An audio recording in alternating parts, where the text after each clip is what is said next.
Hello, in this tutorial I'll be showing you how to edit footer section of Bigcommerce website, and this is the footer section. Now to make the changes to your footer section, all you'll need to do is go onto your Bigcommerce website dashboard.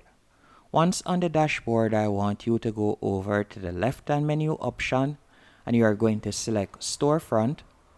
After selecting storefront, you are going to be redirected to the themes page.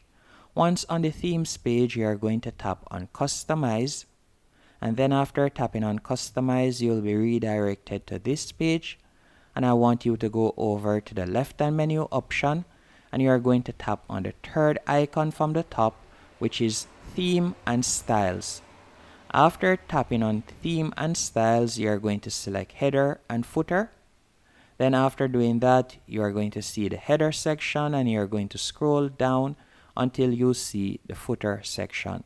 So scroll all the way down and now you'll be able to make any changes you want to the footer section.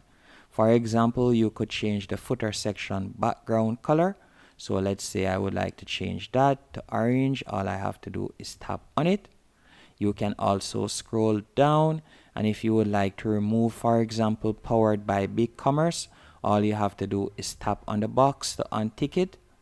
Or if you would like to remove one of the payment icons, all you have to do is tap on the box to untick it, as you can see right here.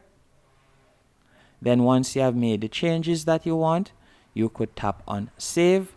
By the way, if I were to scroll down right now, you can see that the color has changed and so on, as you can see right there.